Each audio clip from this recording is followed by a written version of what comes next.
Ce qui est bien avec Gilad, c'est qu'on se rejoint assez facilement. Comme quoi, c'est pas une question sémite, antisémite. Hein. C'est un point d'ailleurs important, c'est que... I'm not an anti-Semite. I really hate everyone equally. You know. Je suis pas antisémite, je déteste tout le monde de manière équitable.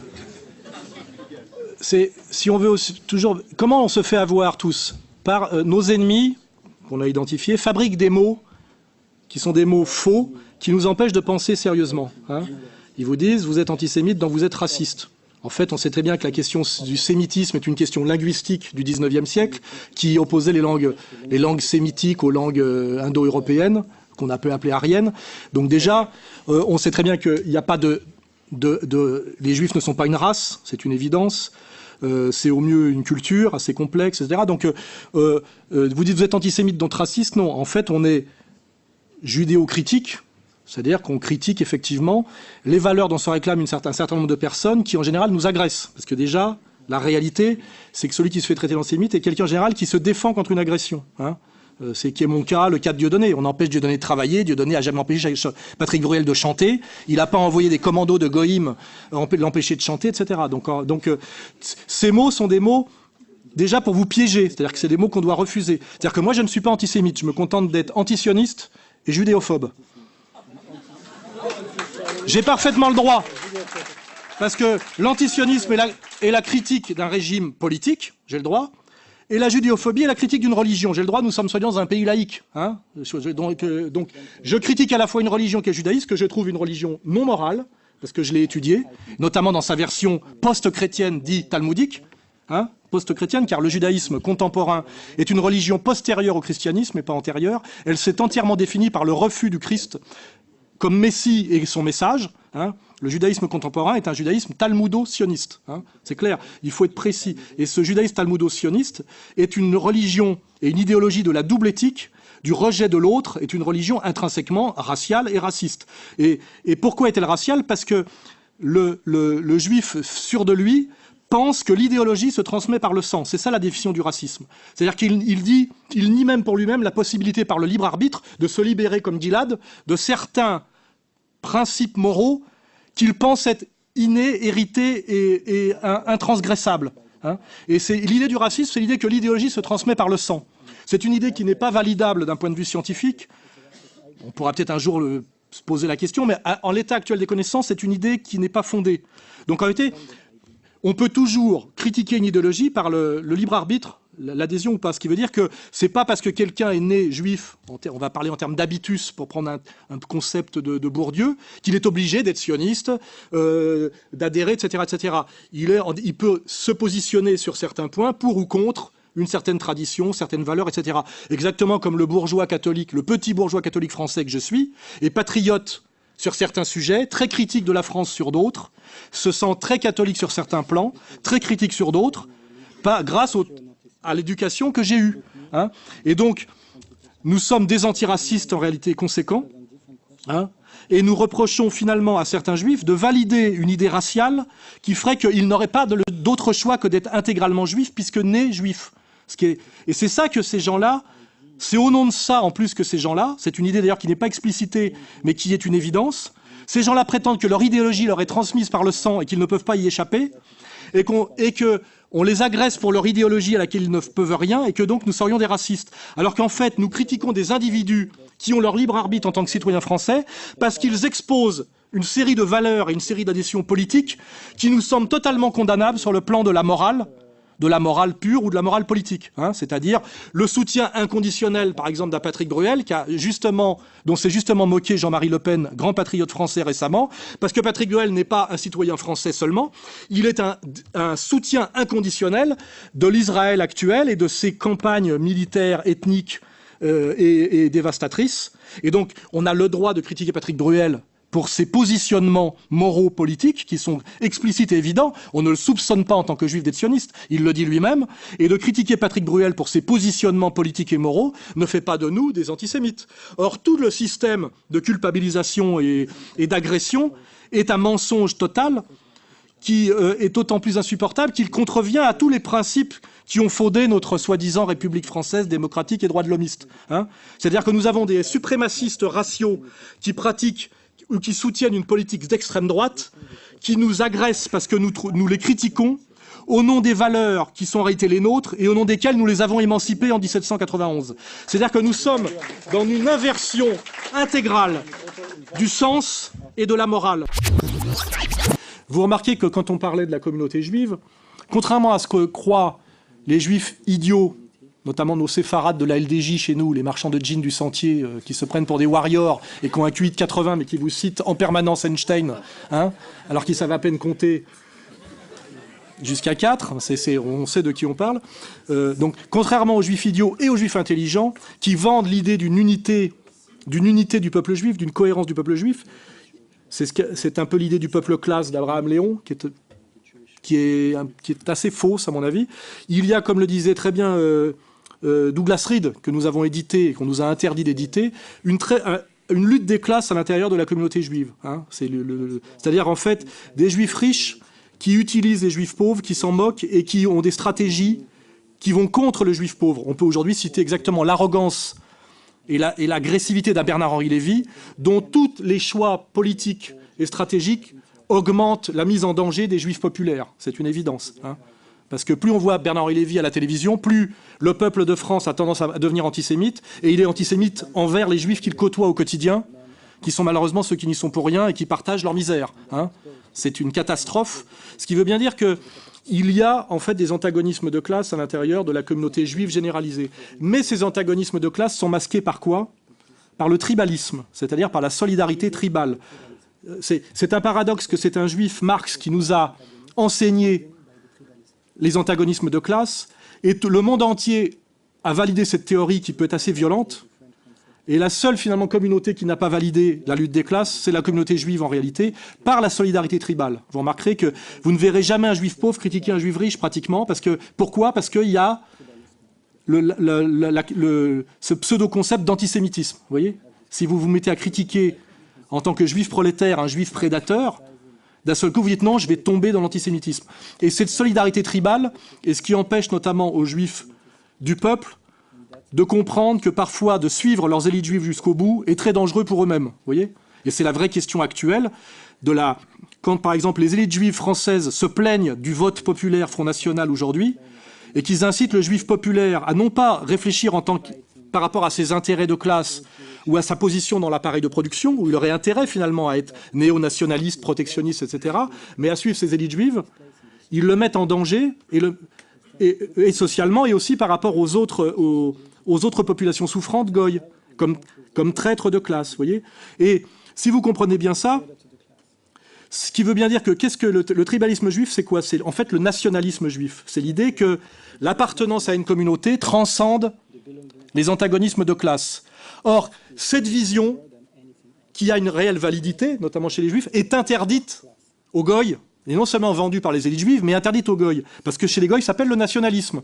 C'est l'idée que quand on appartient tous à une nation, on peut essayer de juguler un peu les antagonismes de classe par la solidarité nationale. Vous voyez ? Or, ce qui est très étrange aujourd'hui, c'est que nous sommes dans une situation où les juifs pratiquent un nationalisme exacerbé, qui s'appelle finalement le tribalisme juif, et qu'ils appellent eux-mêmes la lutte contre l'antisémitisme ou la haine de soi. C'est comme ça qu'ils définiront Gilad Asmon. Un juif qui est dans la haine de soi, pas un juif qui est dans l'autocritique ou qui est dans la conscience, vous voyez. Ils sont eux-mêmes dans l'hystérie nationaliste et ils interdisent tout nationalisme, le plus cohérent qu'il soit, pour nous, les goïms, comme du fascisme, vous voyez. Ce qui veut bien dire que c'est une perversité fonctionnelle, qui est non seulement une double éthique, mais une escroquerie, qui veut dire qu'eux-mêmes se protègent, les élites juives, je parle, protègent leur pouvoir en faisant croire aux juifs du bas qu'ils ont intérêt à les suivre, alors que c'est objectivement une catastrophe pour eux. Ça a été vérifié de façon récurrente dans l'histoire depuis 2500 ans.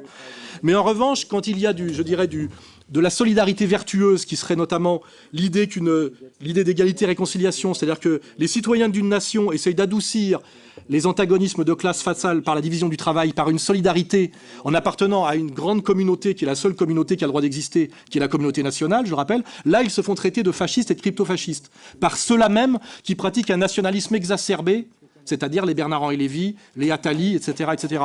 Et c'est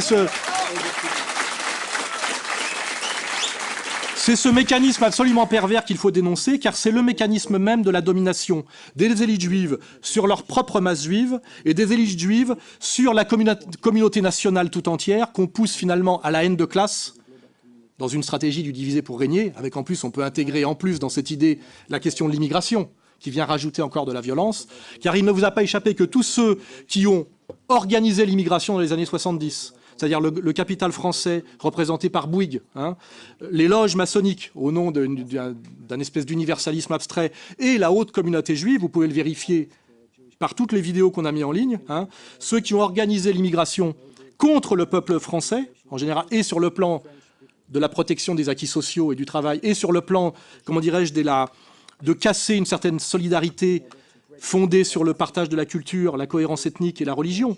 Hein, donc on a rajouté des problèmes. Ceux-là même qui ont organisé ça dans un but de diviser pour régner sont ceux aujourd'hui qui se plaignent des conséquences fatales qu'ils ont totalement organisées. Pourquoi? Parce que la colère de l'immigré ne tombe plus systématiquement sur son voisin français de base, mais par la cause palestinienne et l'histoire de la deuxième intifada, commence à tomber sur la communauté juive et sur les élites juives. Donc aujourd'hui, on vous montre l'immigré qu'on n'appelle plus Chance pour la France, mais islamiste et terroriste en puissance. Et vous voyez que cette stratégie s'aggrave tous les jours avec l'affaire Mera, avec l'affaire de Bruxelles aujourd'hui, avec ces pseudo-réseaux djihadistes bidons qui ont été de toute façon entièrement montés par Fabius, hein, à l'époque où il fallait aller taper sur Assad. Vous voyez à quelle vitesse ces gens-là se mettent à retourner leurs alliances et à vous prendre pour des imbéciles. Hein. Car le seul qui disait à l'époque que cette stratégie était catastrophique, c'était qui? C'était moi. Et je me fais aujourd'hui traiter de responsable de la tuerie de Bruxelles par M. Kuckerman. Donc j'annonce là ici solennellement que je l'envoie au tribunal avec constitution de partie civile.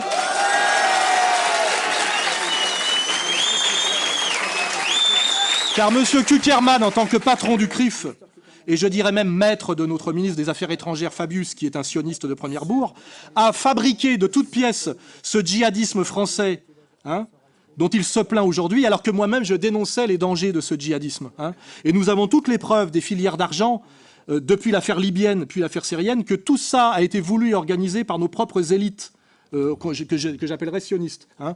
Et ce qui est insupportable chez ces gens-là, c'est la manière dont ils sont capables de retourner leurs alliances et leurs stratégies sans jamais assumer leurs responsabilités morales et politiques, en nous prenant toujours pour des imbéciles, alors que des fois c'est sur des reculs de 3 ou 4 années, même moins, 2 ans. Aujourd'hui, les mêmes qui vous disent le vrai danger aujourd'hui c'est le djihad, et ces jeunes Français qui s'engagent dans le djihad en Syrie, sont les mêmes qui l'année dernière se vantaient de les aider à aller faire le djihad contre le vilain dictateur Assad. Hein. Et ces gens-là, non seulement osent faire ça, mais disent en gros que le responsable aujourd'hui de ce djihadisme français serait Alain Soral. Alors que je luttais contre, dès le départ, rappelez-vous sur l'affaire libyenne et syrienne, j'étais un des premiers, je ne parlerai même pas des révolutions de Jasmin et du printemps arabe. Les élites du CRIF, qui sont les seuls intéressés à l'antisémitisme, car c'est leur rente, hein, c'est leur seule justification. En fait, ce sont des fabricants, des producteurs d'antisémitisme, pour 2 raisons, maintenir leur domination sur nous, et maintenir la communauté de base juive qui n'a pas d'intérêt commun avec eux en termes de lecture de classe dans la soumission par la paranoïa. En fait, ces élites du CRIF sont des maîtres chanteurs. Ils prétendent protéger contre l'antisémitisme qui n'existe pas en réalité des gens qu'ils mettent eux-mêmes en danger par un antisémitisme qu'ils créent. C'est exactement le principe du racketteur qui vous demande de le payer pour vous protéger d'une agression alors que c'est lui-même qui vous menace. Hein. C'est exactement ça. En fait, le CRIF aujourd'hui sont des racketteurs non seulement du peuple de France dans son ensemble, que je pense assez bien représenté, mais aussi de la population juive moyenne, hein, qu'ils prétendent protéger alors qu'en réalité ils mettent en danger, et qu'ils mettent en danger sciemment, pour 2 choses. Un, pour l'ALIA, car en ce moment vous voyez très bien qu'ils essaient de pousser des juifs à émigrer en Israël parce que les juifs de l'élite juive israélienne se barrent d'Israël. Non mais je veux dire, non, je dis que les élites israéliennes conscientes de la catastrophe qui est devenue Israël s'en vont, comme Gilad aujourd'hui qui est à Londres. Donc ils ont un besoin de chair à canon finalement pour le projet du Grand Israël. Donc ils poussent les juifs stupides, c'est-à-dire tribalistes, à partir en Israël pour se protéger de l'antisémitisme français. Je sais pas, vous voyez le délire. Alors que je pense que jamais dans l'histoire du monde, un juif n'a été aussi heureux objectivement qu'en France aujourd'hui. Jamais. C'est une évidence. Si on fait de l'analyse sociologique et historique, le sommet du confort social, moral, c'est sans doute la France d'aujourd'hui. Et on vous fait croire aujourd'hui que les Juifs seraient en danger en France. Ces élites communautaires juives qui sont illégitimes. Pourquoi sont-elles illégitimes? Car la Constitution française ne reconnaît aucune communauté en dehors de la communauté nationale. C'est la raison pour laquelle ont été dissous les corps intermédiaires par la Révolution française, car rien ne doit exister dans la République entre le citoyen et l'État. Donc les communautés, en réalité, n'existent pas. Il n'existe que la communauté nationale dans le droit institutionnel français. Ce qui veut dire que M. Kuckerman, non seulement ne représente statistiquement qu'un juif sur 6, mais il représente quelque chose qui n'est pas reconnu par l'État français, c'est-à-dire le communautarisme. Ce n'est pas reconnu. C'est-à-dire que ce type qui ne représente rien, et statistiquement, et légalement, donne des ordres à la France entière, se fait appeler président par les présidents successifs, organise un dîner annuel où tous les corps constitués viennent se prosterner devant finalement le représentant du pouvoir israélien en France, puisque la question est là. Donc en plus, ce type-là, non seulement ne représente rien, mais s'il représente quelque chose, c'est Israël. Hein, voilà. Et ce type-là se permet de m'insulter et de me menacer en permanence, moi. Il le fait tous les jours, en me mettant sur le dos Mohamed Merah, l'étrange affaire de Bruxelles. Hein, on ne creusera pas, mais c'est très étrange cette histoire. Hein, ça, comme dirait l'autre, ça pue. Ça sent le Lee Harvey Oswald, ça sent l'opération sous faux drapeau, etc. Ce type se permet de m'insulter, de me diffamer, de me mettre en danger. Vous savez que j'ai déjà été agressé 5 fois depuis 2004 par des commandos armés, sans jamais qu'aucune de mes plaintes ne soit pas classée sans suite, car vous savez que les commandos de petits nervis juifs comme la LDJ ont l'impunité totale en France et même s'entraînent, alors qu'ils sont interdits en Israël et aux États-Unis dans des locaux sécurisés par la police nationale en France. Tout ça est totalement illégal. Hein, voilà. Donc c'est pour ça que moi je vais maintenant mener mon combat directement contre Kuckerman et ce qu'il représente. Ce type ne représente rien, il n'est expert en rien, il n'est pas une instance morale respectable, c'est simplement un ancien cadre de la banque Rothschild représentant des intérêts d'Israël en France. Je prétends être 100 fois plus, voire 1000 fois plus légitime pour parler au nom du peuple de France, au nom de son histoire, de son intelligence. Hein, et je pense même... Je pense même que ce type, que j'emmerde, je le dis bien dans cette vidéo, je l'emmerde.